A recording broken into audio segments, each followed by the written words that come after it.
This episode of the show is brought to you from the Salesman.org HubSpot studio. Coming up on today's episode of the Salesman Podcast. I have to tell you, Will, I'm somewhat unnerved by the term new normal for some reason, because whenever people say, oh, I want things to get back to normal, first of all, organisms, organizations, people all have to adapt to whatever that change is in rapid order. My experience as a survivor as well, I mean, my business pivoted. I was doing, a high six-figure business in the speaking world, traveling 90% of the time.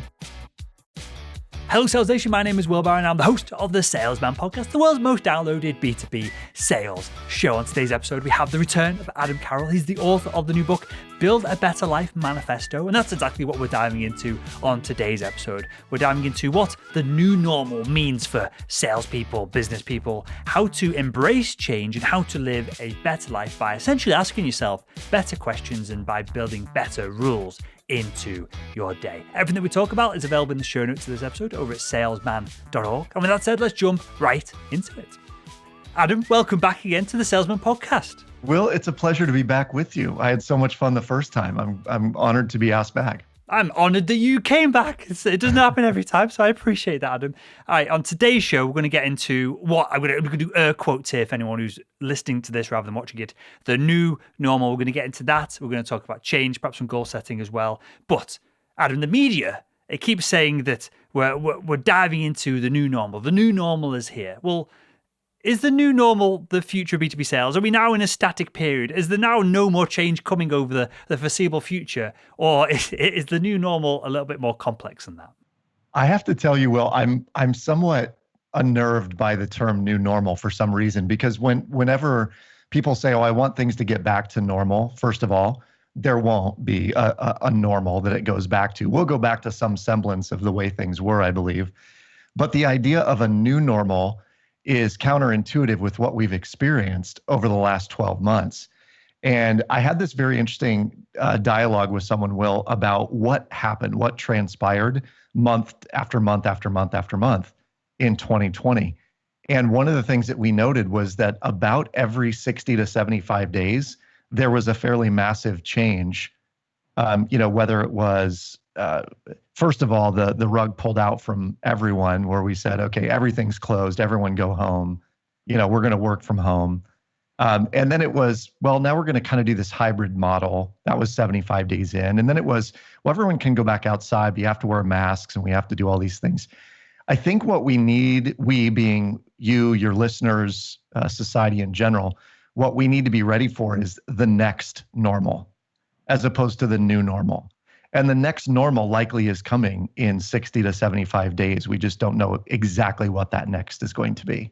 Is this, like cyclic, this cycle after cycle after cycle, something that we have been experiencing the whole time, but it's only been more pronounced over the past 18 months or so? Is this something that goes on forever and we've just never really paid attention to it? Yeah, good question. I had this conversation with a PhD in molecular biology who ended up becoming a consultant for businesses. And in having this online coffee meeting with him one day on Zoom, he said, Adam, what we're going through is what evolutionary theorists call punctuated equilibrium.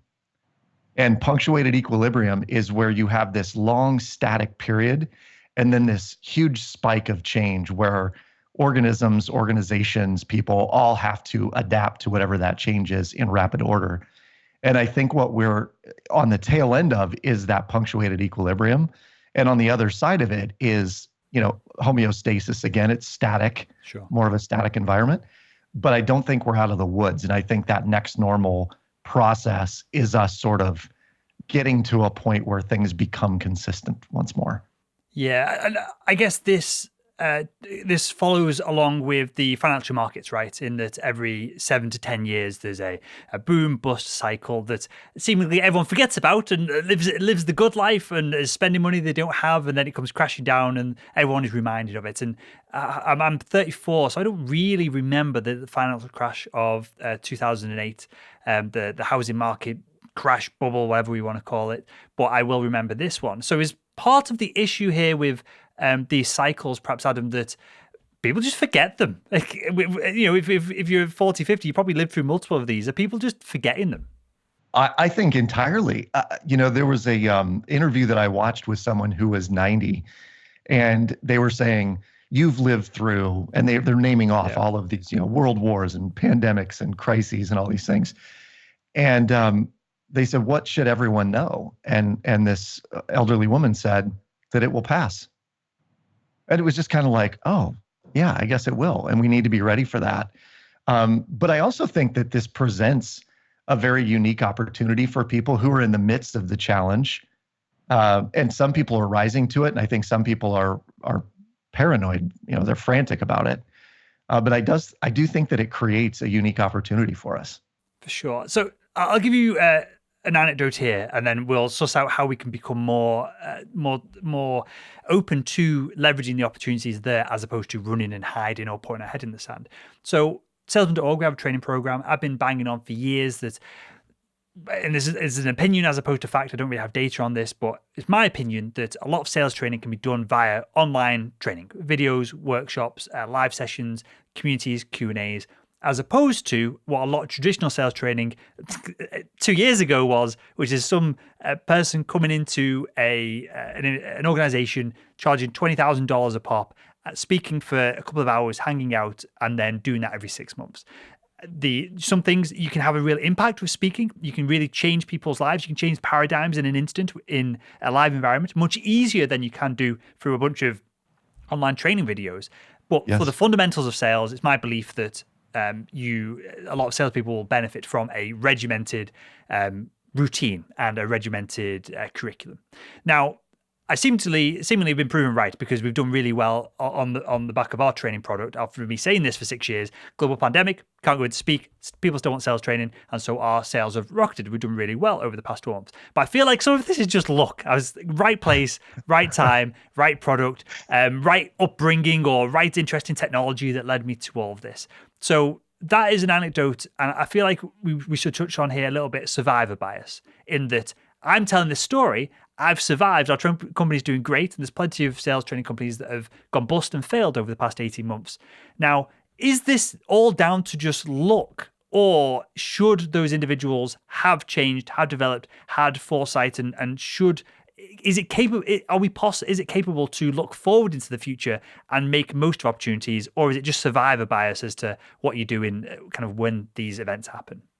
This is clearly my opinion only. Well, I wish I could speak as an SME on this, although I think that my experience as a survivor as well, I mean, my business pivoted. I was doing, a high six-figure business in the speaking world, traveling 90% of the time. And in February of last year, the writing was in big red letters on the wall that all business is off the table. Like, there will be no in-person events. And so I started looking to some of the people in my industry that were pivoting really well, watching what they were doing, listening to their webinars. I mean, I think what I did, and I'm guessing what you probably do, is we go into like information gathering mode quickly to then ascertain what do we need to do in order to survive this thing. So I hesitate to say that it's luck, because I think there are some people that probably have a little bit of forethought and vision and can see a train wreck coming if a train wreck is coming. Sure. And being able to avoid it in some way, shape, or form. And so, was it luck? I don't think, I think you and I make our own luck more than likely. But I think there were some people that missed out on some opportunities maybe they had. And I'll give you kind of a great example on a different kind of industry or business. There were restaurants in my local area that figured out they could do takeout alcohol sales. And they became liquor stores effectively. And they were allowed to do so because of the pandemic. This is a sign of people who have pivoted really well and have figured out a way to adapt to their current environment. I love it. And a great example, there's I'll call it out. There's a restaurant called Nero's called Pinchy, Mexican place, great place in Leeds. And they were doing alcohol sales. And I've never had food and a alcoholic drink delivered. And it was a real novelty. So our spend with them doubled, if not tripled, over what we would usually spend, because we were getting ridiculous cocktails that I would never have ordered these cocktails even if I was in there. I would have just got a normal beer, some kind of Mexican beer to go with my food. But because it was a novelty, they absolutely rinsed us and got a ton of cash from us, and rightly so, because they put out the right product in the right place at the right time. So with all that said, then, and I agree what you're saying here. I think there are people who are visionaries who can have enough data and enough points and enough experience, and perhaps they've been through enough of these cycles that they can predict things. I'm certainly not one of them. I think I was just in the right place at the right time with a lot of this. And I guess for further context here, when the pandemic first hit, my partner is an NHS doctor here in the UK, so she was on the full brunt of it. I genuinely was paralyzed. I didn't do anything for a week other than just sit and ponder about what was going on. And fortunately, I had enough cash in the bank that and cash flow in the business accounts that it just didn't matter. We could have floated along for a year or so and been fine. Sure. But I just want to add that layer of context that I'm certainly no visionary and predicted all this and added to it. So I'm here to learn from yourself, Adam, of what we could perhaps do better. And if we think about all this in 60-day cycles, what do we need to do, I guess, with regards to goal setting? For example, now at the beginning of the year, perhaps some of our January goals have totally changed or should change. What do we need to do from a goal setting perspective to make the most of these 60, 75-day cycles? Well, I could probably break this down into two or three things, Will. The first is redefining who you are surrounding yourself with. And I think part of the challenge of going to remote work and people, whether it's people working from home or remote teams, is that ideation and innovation doesn't happen in a vacuum. It happens in meeting rooms when we're all just riffing on something and there's a whiteboard and someone's, taking notes or masterminding. So the challenge that I think some people are having, and I've talked to many folks in this boat, is they're attempting to set goals on their own, and they're not really getting the input of others in terms of what is going on in the environment or what's possible, what they're capable of. So make sure that you're surrounding yourself with people who are visionaries, who are thinking ahead, and they're giving you some input into what's happening. A good friend of mine actually fairly recently had made this, in my opinion, pretty crazy goal for revenue for his business. And he's a business to business sales guy and new to the business. I mean, like was starting a company fresh. This was probably not a good luck situation, but started this business in 2020 and had a number in mind of $2 million top line revenue in the first year, and swore that it was going to happen. And I just said I would temper that a little bit. My fear is that you're going to get out over your skis and that there's not going to be that much work and you'll probably end up being let down by it. And in fact, that is what happened, that they didn't hit the number.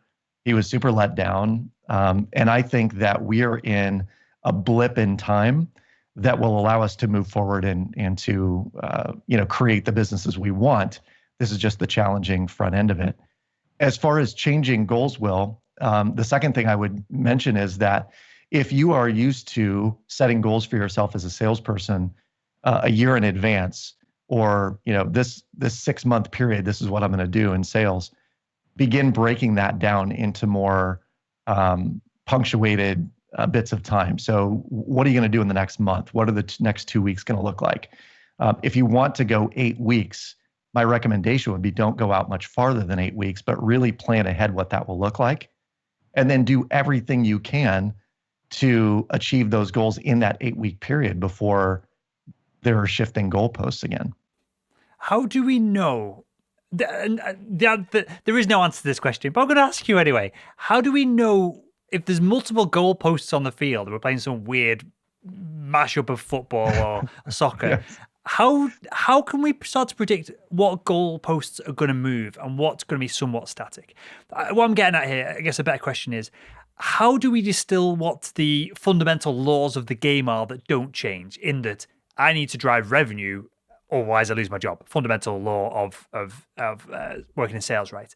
How do we start to distill what the fundamental laws of the marketplace are that aren't going to change, so then we can build goals that are based on things that are physically achievable as opposed to more aspirational goals? Yeah.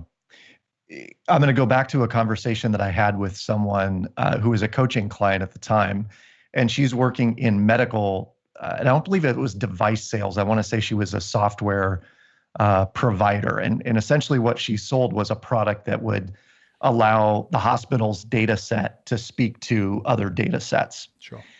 And the challenge she was having was in the midst of the hospitals having some of their busiest times of all time, no one would take her calls.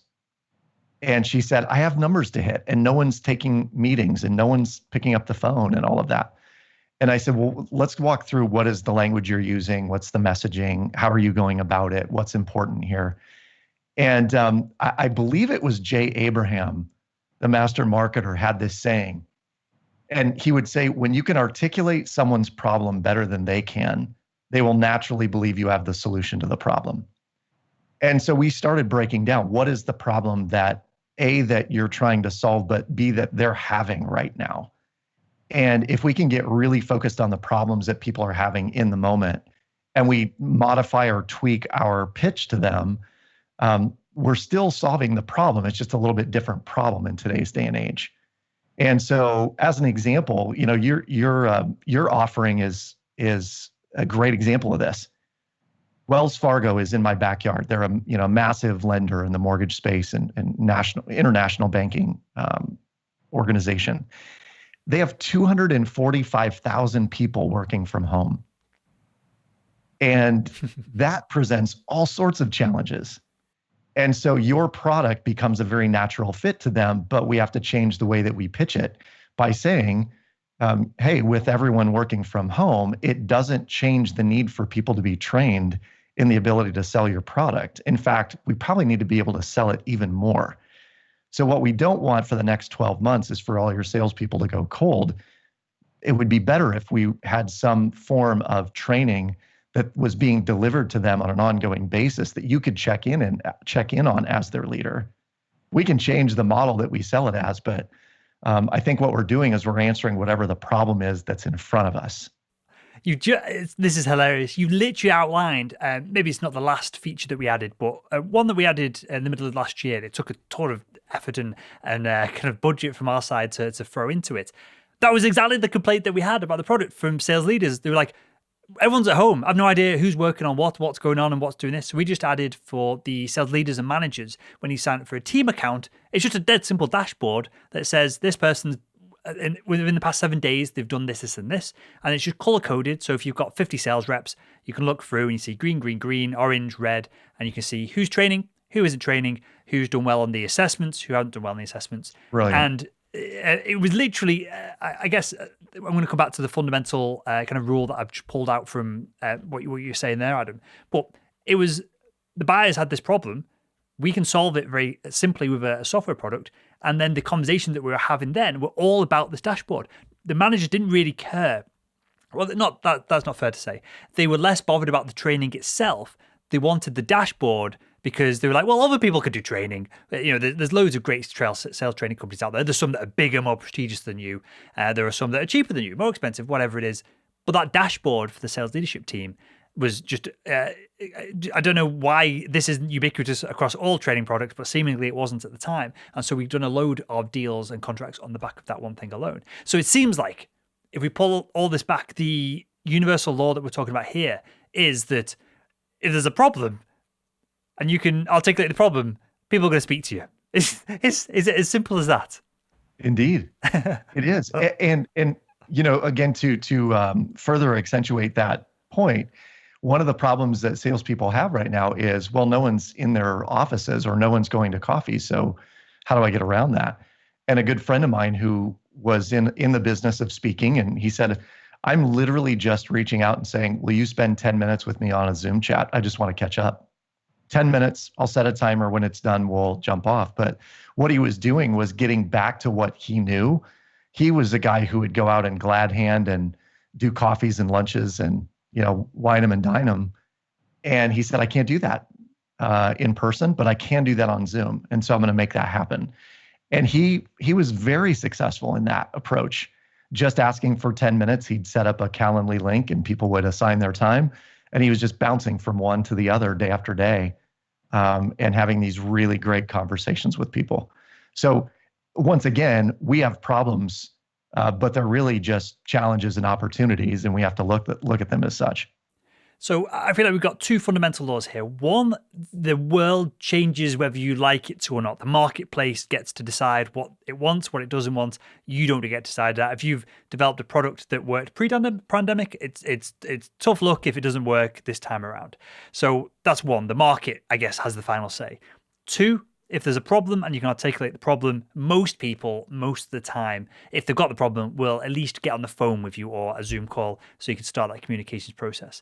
Is there anything else that is seemingly fundamental to, and we don't just have to talk about sales and B2B sales here, perhaps just personal goal setting or having more success and living a bigger life? Is there anything else that's fundamental across pandemic, global economic meltdown, or anything else, asteroid, meteorite that hits the earth? Is there anything else that continues to be fundamental across all of these instances? The one unifying thing about this, I think, is that it forced people to slow down a little bit. And building a bigger life, to me, which is, the title of my book and really what I talk about, how do we build a bigger life, not a bigger lifestyle? One of the things that I think we have to do is get quiet and ask ourselves, what are we racing for? Or what are the goals for? What do they give us? And so one of the very first chapters of my book, and one of the things I do with every coaching client, in the very first meeting, we break down, what are your core values? What are your top 5 things that you live by? And once they know that, then we can start to put everything that they do, all their goals that they've set, their health behaviors, their eating habits, their money habits, all of those go through the filters of your 5 core values. And you'll know whether you're out of sync or not.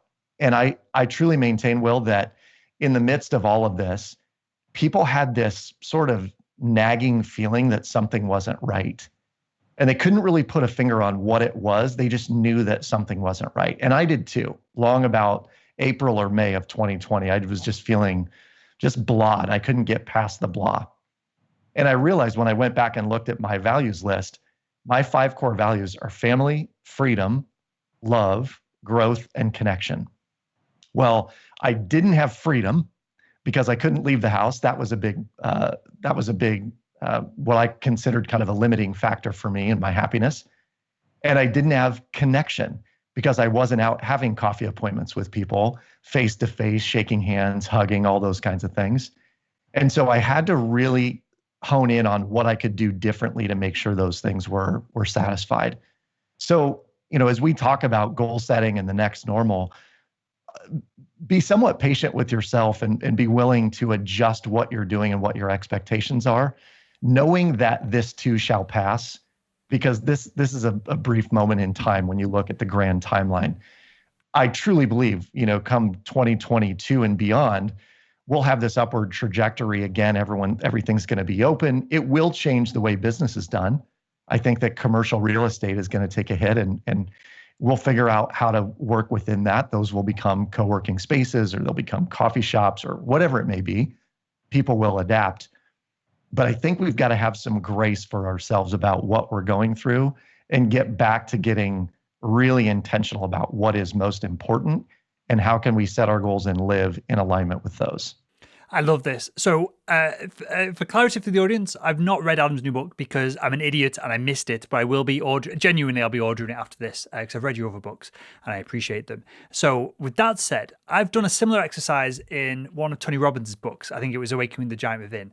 And I came up with multiple like layers of, what I want to base my life around, what my priorities are, and on a fundamental level, kind of what makes me tick and what gets me going. And 2 of them were really interesting to me. One was security, and the other one was freedom.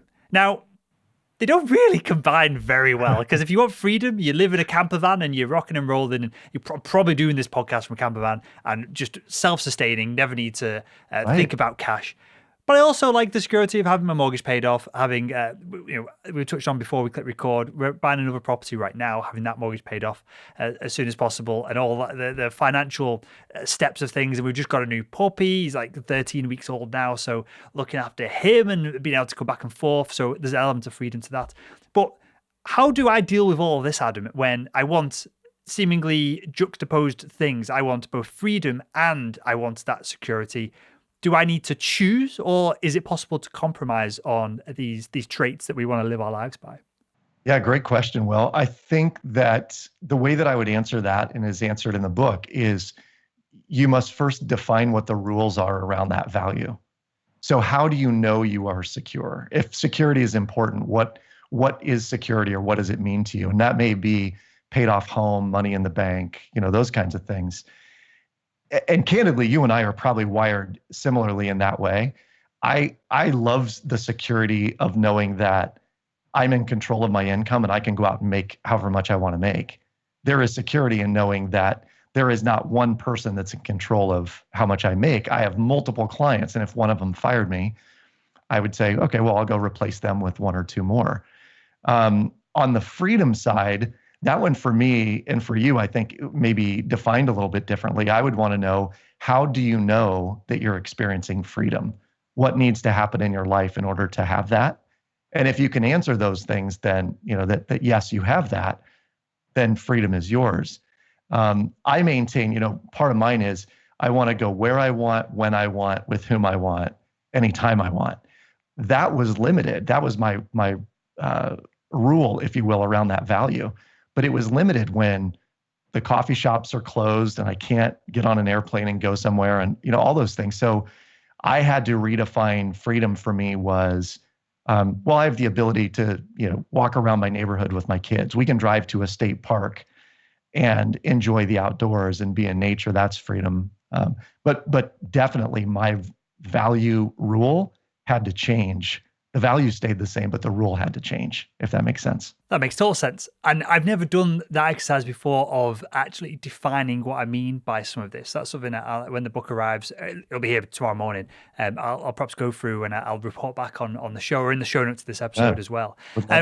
One thing on this, I guess, is my question before I read the book, Adam, and that is, when do we not give in, but when do we have to bend and rewrite the rules? So this is probably a good example of it. Now, if you've rewritten your rules, well, it's artificial, right? In the UK, we're currently in another lockdown right now. So I can't go to the shops. I can't do this. I can't do that because they're closed.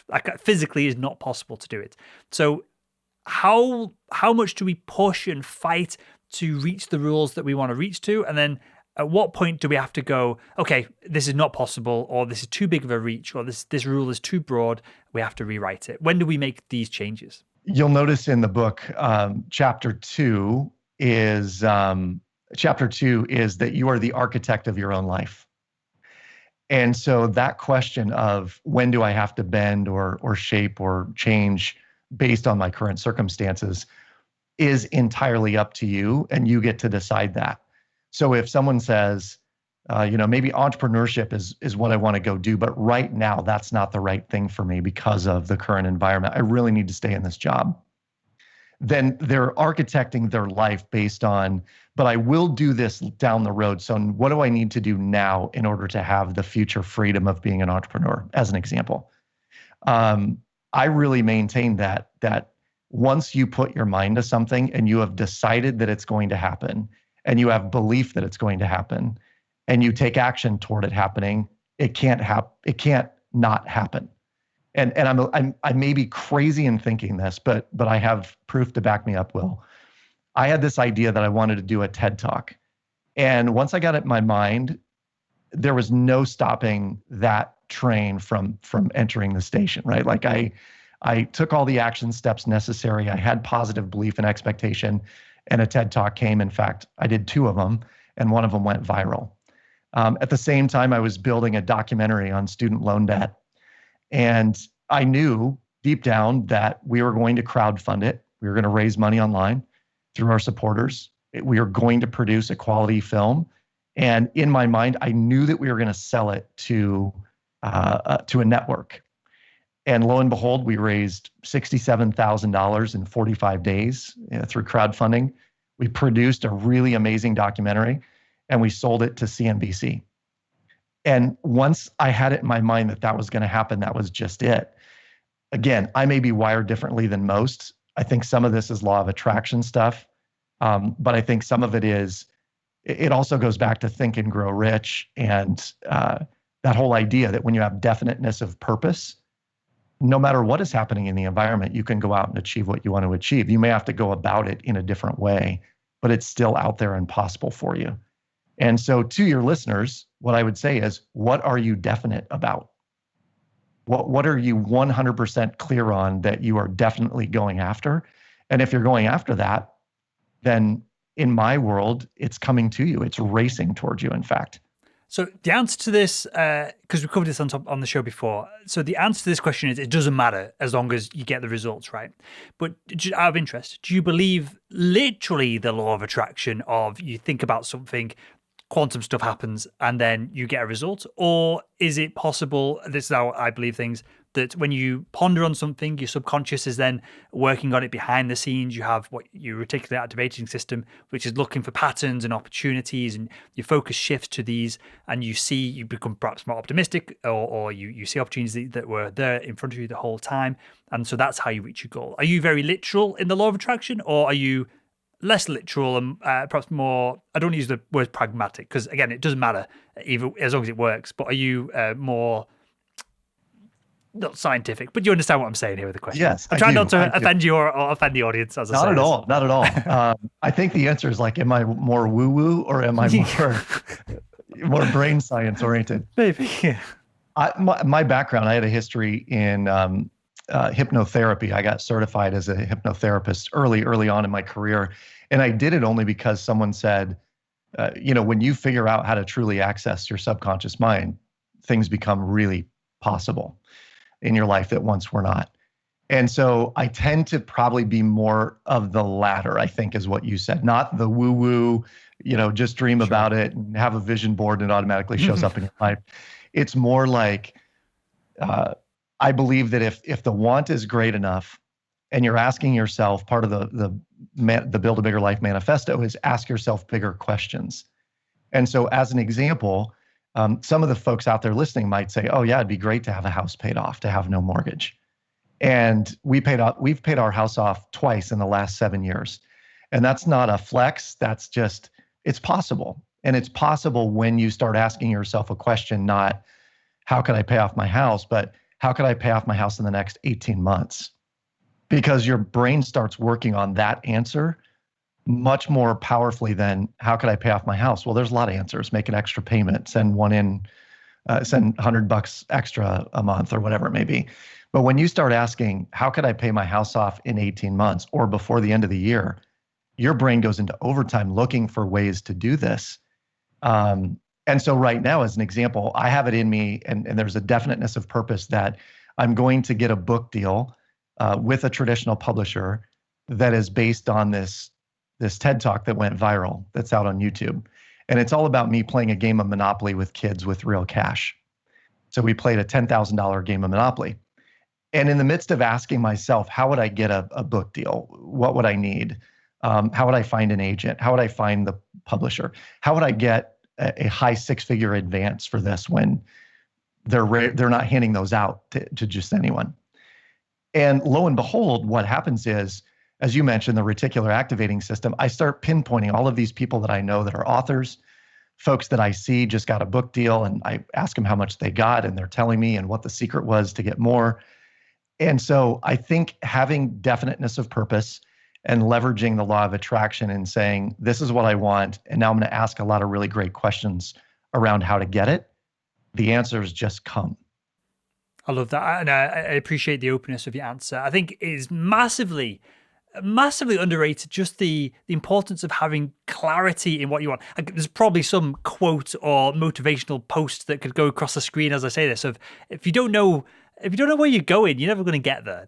I'm probably butchering kind of some Buddhist philosophers as I say that, Adam, but that is fundamentally true, right? I think that's in the 7 Habits of Highly Effective People as well, something along those lines of start with the end in mind. Yeah, exactly. Yeah. So just before we wrap up now, I want you to tell us a little bit about the book in a second, but is there anything else that you really want to throw on top of this? Because I feel like we've covered a lot of ground here. I feel like I'm really focused on getting to these fundamental truths on the podcast at the moment, and I think we've covered a couple. Is there any others that you'd like to add? There is one that I've really been chewing on lately, and in the midst of quarantine, I've consumed a lot. And I don't mean food. I mean like information. I'm consuming information all the time.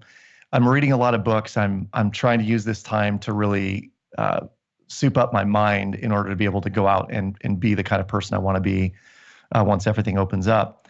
And one of the people that I listened to was a psychologist who said, one of the things we must do is we must shorten the length of time that we're feeling an emotion. So whatever our emotional reaction to this situation is, we're entitled to feel the emotion, but we cannot have the emotion and progress at the same time. So if you've ever, and for the salespeople out there listening, if you've ever had just a down month, and sales, like we have great months and we have down months, and it happens. But if you've ever had a down month or 2 months or 6 months, and you're just feeling like this, why am I even doing this? Depression kicks in, maybe the questions of, is this right? Those are all emotional feelings. You can have those for a period of time because you're entitled to, but you cannot have progress at the same time you're holding that emotion. And so the emotion that we feel, if we feel it for too long a time, it becomes a mood. And the mood, if we hold it for too long, becomes a temperament. And if we hold a temperament too long, it becomes our personality. And I believe it was Dr. Joe Dispenza that first said this. But I really like that notion. And so in the midst of all of this, one of the things I'm really attempting to do, Will, is shorten the amount of time that I'm spending in emotion. And I can be in positive emotion all I want. But if I'm in a negative emotion, I allow myself a certain amount of time to be there, and then I get past it. And I think for us to maintain success in whatever the next normal is, we've really got to keep that emotional reaction time as super short as possible. I love it. Have you read the book? You may have read it. The New Psycho-Cybernetics, I think it's called. So I have not read that yet, but it's on my shelf because someone said absolute must read. Yeah, absolutely must read. It's covering a lot of what we're talking about in this episode. I'll link to it in the show notes to this episode for everyone who's listening. Basic premises: a cosmetic surgeon fixing people's noses, giving them big breasts, whatever he was doing, and then he was finding people were not changed after the fact. They thought that the patients would come in saying, I'm ugly. If I just changed my nose, or if I had my face changed, whatever it was, I would feel different. I'm going to be a different person. My life would be better. He would do the surgery and find that, of course, people don't feel any different. They're not any happier. So then he started to practice rather than change people's faces physically. He would solve any issues that they've got behind the scenes with the personal image, the self-esteem and the self-worth. So the book talks about how he went about doing that and the benefits of it. And a lot of what you're talking about here seems to fall back on that of when you have high self-worth, you start to then ask better questions. If you're, I'm relatively like kind of lower middle class here in the UK as an upbringing, kind of, parents were together, had everything we needed, but we weren't certainly rich or anything like that. If I hadn't reassessed what my ideal self-image was of kind of high-flying entrepreneur, doing really well, multimillionaire, large house, all this kind of stuff, if I hadn't changed my self-image, I wouldn't have been asking better questions. I wouldn't have put in the work, and I wouldn't have had the assumption that all of this will come with time. And so again, it's play on this idea of the law of attraction, but from the scientific perspective, and there's quite a lot of research and study that's been done on it. So for yourself, Adam, and for everyone listening, that's a great book. I'm rereading it at the moment, and it's hilarious to look at the notes I put in it 4 or 5 years ago when I wrote last, because I've surpassed all those goals. They're all really crappy goals in hindsight. But with that, mate, tell us about your book, where we can find it, and where we can find out more about you. Yeah. So the book is called The Build a Bigger Life Manifesto. And I called it a manifesto, Will, because I thought it sounded more important than just, the Build a Bigger Life guide. To me, this really is the manifesto of my life. I mean, I wrote it initially as a book to my kids. They're 13, 15, and 17. And at our home, anything is possible. And I wanted them to know exactly what my philosophy was growing up, because like you just articulated in the book, I think most of us grow up with this script running of what's possible instead of questioning what's possible and deciding for it ourselves. Yeah. And so the whole idea of becoming a life architect is that you get to decide. No one, there's probably a higher power that may have more control than you, but no one has more control than you over how quality of life you live. And so the book in itself has 9 core tenets that we live our lives by. And I think you in particular would appreciate tenet number 7, Will, it's make money irrelevant. And what I find is that when you figure out a way to live your life where money becomes easy, and you make decisions without thinking about how much have I spent or where is this going to come from, life just becomes bigger and better. And so I teach a way to do exactly that, how to make money irrelevant. The book can be found on Amazon. And actually, we've got it through some distributors now. So it's going to be made available in bookstores all across the world. And if people are interested in me and want to know more, they can find me at adamcarroll.info. That's 2 R's, 2 L's, Adam Carroll, just like the Irish Formula One race car driver. There's a number of us out there, Will. But adamcarroll.info is the best place to go. And I obviously have some stuff out on YouTube as well. It's funny you say that. I've never come across another Baron before, Barron. I don't know if there are any of us out there. Maybe, really? Yeah. Honestly, I've seen lots of Barons with one R. I've never met another Baron or seen someone famous. I'm going to Google it now. You piqued my interest. But regardless of that, I'll link to all of the books, your website. I'll link a few blog posts that are relevant to this as well from your blog over in the show notes of this episode over at salesman.org. And with that, Adam, I appreciate your conversation as always, mate. I appreciate the fact that I've thrown some curveballs at you in this episode and you've handled them perfectly. That's awesome. And I want to thank you again for joining us on the Salesman Podcast. Thank you, Will. Thanks for having me.